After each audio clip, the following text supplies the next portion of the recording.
بسم اللہ الرحمن الرحیم۔ طلبہ، انٹرمیڈیٹ سال اول کے نصاب میں شامل ادبی اصطلاحات پر اس لیکچر میں اب تک ہم نے وضاحت کی ہے علم بیان کی دو اصطلاحات تشبیہ اور استعارہ کی، اور اب ہمارے سامنے ہے ایک اور اصطلاح تلمیح یا صنعت تلمیح۔ تلمیح کا تعلق علم بدیع سے ہے، اور جیسا کہ پہلے آپ کو بتایا جا چکا ہے کہ علم بدیع ان علوم میں شامل ہے جن میں کچھ سوجھ بوجھ اردو شاعری کو بہتر طور پر سمجھنے کے لیے ضروری ہے۔ طلبہ، اچھا شاعر اپنے پیغام کو سننے یا پڑھنے والے تک پہنچانے کے لیے شعر میں لفظوں کے لغوی اور اصل معنوں میں استعمال سے آگے بڑھ کر شعر کو زیادہ خوبصورت اور متاثر کن بنانے کے لیے کئی ہنر بھی استعمال کرتا ہے۔ شعر کو متاثر کن اور مؤثر بنانے کے لیے ہنر کی ایسی صورتوں کو صنائع کہا جاتا ہے، جو صنعت کی جمع ہے۔ مختلف صنائع کے علم کو علم بدیع کا نام دیا گیا ہے۔ صنعت کے لغوی معنی حسن اور کاریگری کے ہیں۔ شعر و ادب کی اصطلاح میں کلام یا شاعری کی آرائش یا سجاوٹ کے لیے عمل میں لایا جانے والا کوئی ہنر یا مہارت صنعت کہلاتا ہے۔ اگر لفظوں سے کلام کی آرائش کی جائے تو یہ لفظی صنعت ہوگی، اور اگر معنی کو زیادہ خوبصورت بنانے کے لیے کوئی ہنر یا مہارت برتی جائے تو یہ معنوی صنعت ہوگی۔ طلبہ، صنعتوں یا صنائع اور علم بدیع کے تعارف کے لیے آپ کے سلیبس میں ادبی اور شعری اصطلاحات کے چیپٹر میں صرف ایک صنعت کا معنی و مفہوم اور وضاحت شامل کی گئی ہے، اور وہ صنعت ہے صنعت تلمیح، جس کو مختصر طور پر صرف تلمیح بھی کہہ دیا جاتا ہے۔ صنعت تلمیح پر اس تعارفی گفتگو میں ہم جانیں گے تلمیح کے لغوی معنی، تلمیح کا اصطلاحی مفہوم، تلمیح کی مثالیں اور وضاحت، اور تلمیح کے بارے میں پوچھے جانے والے امتحانی سوالات۔ تو آئیے طلبہ، پہلے جانتے ہیں تلمیح کا لغوی معنی اور مفہوم۔ تلمیح عربی زبان کا لفظ ہے۔ اس لفظ کا مادہ ہے لا ماہا۔ اس لفظ کے لغوی معنی ہیں سرسری نگاہ ڈالنا یا ذرا سا اشارہ کرنا۔ اور اب آئیے اصطلاحی مفہوم یا تعریف اور اس کی کچھ وضاحت کی طرف۔ علم بدیع کی اصطلاح میں شعر میں چند الفاظ میں ماضی یا مستقبل کے کسی مشہور قصے، واقعے، شخص یا کردار کی طرف اس طرح اشارہ کرنا کہ اس کی تفصیل جانے بغیر مفہوم واضح نہ ہو سکے تلمیح کہلاتا ہے۔ بعض تعریفوں میں کسی قرآنی آیت، حدیث شریف، کسی کے قول، ضرب المثل اور کسی علمی اصطلاح کی طرف بھی اسی طرح کے اشارے کو تلمیح کے دائرے میں شامل کیا گیا ہے۔ تلمیح کے لیے ضروری ہے کہ جس واقعے، قصے، شخص یا کردار، قرآنی آیت، حدیث، قول، ضرب المثل اور علمی اصطلاح کی طرف اشارہ کیا جائے وہ بہت معروف ہو۔ عملاً شعر میں چند ایک الفاظ ایسے لاتا ہے جو کسی مشہور واقعے یا قصے وغیرہ کی طرف اس طرح اشارہ کرتے ہیں کہ ذہن اس کی طرف منتقل ہو جاتا ہے، اور اس واقعے، قصے، شخص یا کردار، قرآنی آیت، حدیث، قول، ضرب المثل اور علمی اصطلاح کی تفصیل نہ صرف شعر کے مفہوم کو واضح کرتی ہے بلکہ اس کا اثر اور لطف دوبالا ہو جاتا ہے۔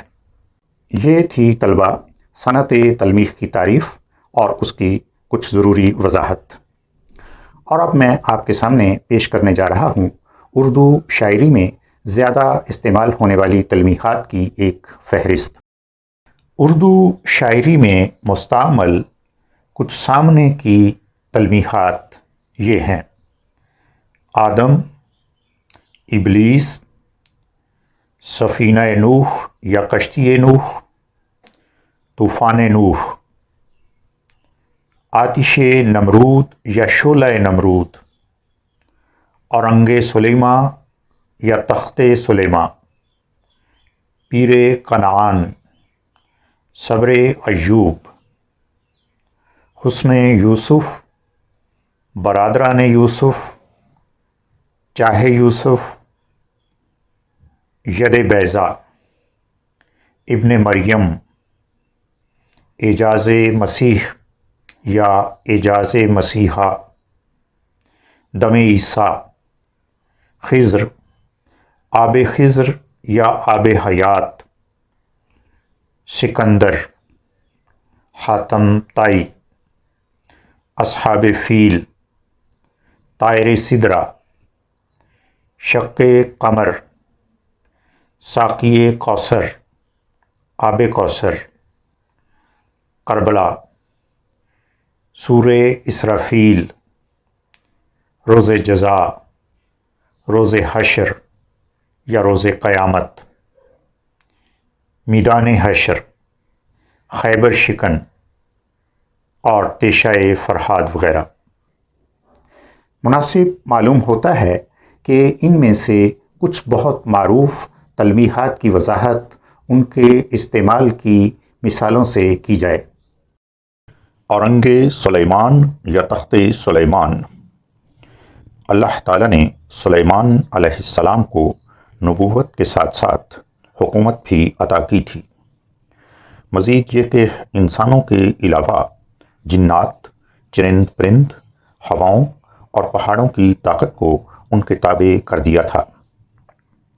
چنانچہ ان کے حکم سے ہوا ان کے تخت کو جہاں وہ چاہتے بڑی تیزی سے اڑا لے جاتی۔ قرآن حکیم میں تو سلیمان علیہ السلام کا ہواؤں پر اختیار اور ان کے دوش پر پرواز ہی ثابت ہے، لیکن اسرائیلی روایات میں پرواز کرنے والے تخت کا ذکر ہے جسے آجنہ نے بنایا تھا۔ یہ تفصیل بھی کتابوں میں لکھی ہوئی ملتی ہے کہ تخت سلیمان ایک سبز قالین تھا جس پر دائیں جانب انسان اور بائیں جانب جنات بیٹھتے تھے۔ سلیمان علیہ السلام کے حکم سے ہوا جہاں وہ چاہتے اس تخت کو اڑا کر لے جاتی۔ دوران پرواز پرندے تخت پر سایہ کیے رہتے۔ دیکھیے ذرا اس تلمیح کے استعمال کی یہ مثالیں۔ آتش کا شعر ہے: بادشاہی سے فقیری کا ہے پایا بالا، بوریا چھوڑ کے کیا تخت سلیماں مانگوں۔ اور غالب کا یہ شعر: ایک کھیل ہے اورنگ سلیماں میرے نزدیک، ایک بات ہے اعجاز مسیحا میرے آگے۔ برادران یوسف۔ برادران یوسف کا ذکر آئے تو ان کی بے رحمی اور اپنے چھوٹے بھائی سے حسد کا قصہ سامنے آتا ہے۔ حضرت یعقوب علیہ السلام کے 12 بیٹے تھے، لیکن انہیں زیادہ محبت حضرت یوسف علیہ السلام سے تھی۔ اس محبت نے دوسرے بیٹوں میں والد کے پیار سے محروم ہونے کا احساس پیدا کر دیا تھا۔ وہ سوچنے لگے تھے کہ یوسف علیہ السلام کے ہوتے ہوئے والد کی توجہ ہماری طرف نہیں ہو سکتی، کیوں نہ ان کو مار دیا جائے یا منظر سے ہٹا دیا جائے۔ انہوں نے اپنے والد سے اصرار کیا کہ ہم چھوٹے بھائی کو کھیل کود اور سیر کے لیے اپنے ساتھ جنگل میں لے جانا چاہتے ہیں۔